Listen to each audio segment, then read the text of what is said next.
দেশের অশান্তি সৃষ্টি করার জন্য তারা পায়তারা।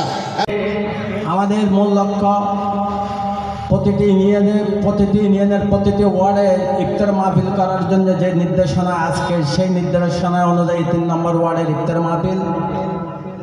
আসলে বিগত 17 বছর আমরা কথা বলতে পারি নাই, ইফতার মাহফিল করতে পারি নাই। গত বছর আমরা যে পাইন্দং ইউনিয়নের ইফতার মাহফিল জসিম যেভাবে করেছিল, ওখানে আমরা উপস্থিত হইতে পারি নাই। আমাদেরকে আলটিমেটাম দিয়েছে, যদি ওই ইফতার মাহফিলে উপস্থিত হন তাহলে কালকে থেকে ব্যবসা করতে পারবো না। তারপরেও নীরবে এসে যা কিছু করার আমরা করে গেছি। আজকে বিএনপির মূল লক্ষ্য উদ্দেশ্য হচ্ছে বাংলাদেশ এবং বাংলাদেশের জনগণ।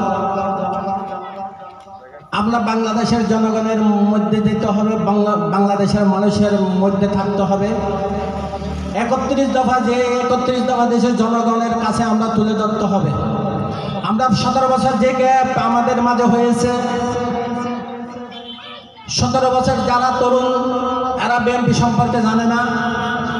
আমরা যারা কর্মী আছে, এই দলের কর্মী আছে, আমরা প্রতিটি ঘরে গিয়ে, প্রতিটি ওয়ার্ডে গিয়ে, প্রতিটি স্কুলে গিয়ে আমরা বিএনপি সম্পর্কে বোঝাতে হবে। দানশী যে জিয়া রহমান আমাদেরকে আমানত, শহীদ প্রেসিডেন্ট জিয়া রহমান যে আমানত আমাদেরকে রেখে গেছে, যে একটি প্রতীক, সেই প্রতীক সম্পর্কে আমাদেরকে বোঝাতে হবে। আমরা 17 বছর পেশি সরকারের জন্য আমরা যেতে পারি নাই। অনেক নির্যাতন নিপীড়ন আমাদের সাথে করেছেন। অনেকে ধানবাগের মধ্যে লুকিয়ে দিলেন, অনেকে বাড়ি ছাড়া হয়েছিলেন। আজকে আমাদের সময় এসেছে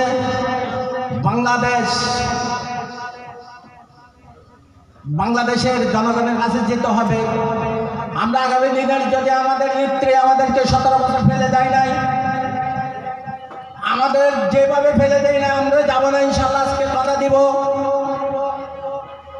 আগামী দিনের রাষ্ট্রনায়ক, আগামী দিনের যদি তারেক রহমান আমাদের নেত্রীকে ক্ষমতায় দেখতে চান, সবাই সব কিছু বলে একতাবদ্ধ হয়ে আগামী দিনের রাষ্ট্রনায়ক তারেক রহমানকে করতে হবে ইনশাল্লাহ। আমি বেশিক্ষণ সময় দেব না, আজকে আসার জন্য সবাইকে ধন্যবাদ। যারা অতিথি অনেক কষ্ট করে এখানে এসেছে, আমার বিএনপির পক্ষ থেকে, পাইন্দং ইউনিয়নের পক্ষ থেকে আমি আন্তরিক ধন্যবাদ জানিয়ে আমার বক্তব্য এখানে শেষ করছি। বাংলাদেশ জিন্দাবাদ, জাতীয়তাবাদী জিন্দাবাদ। শহীদ রাষ্ট্রপতি আমার হোক, খালেদা জিয়ার সুস্বাস্থ্য কামনা করে আগামী রাষ্ট্রনায়ক তারেক রহমান জিন্দাবাদ। আসসালাম।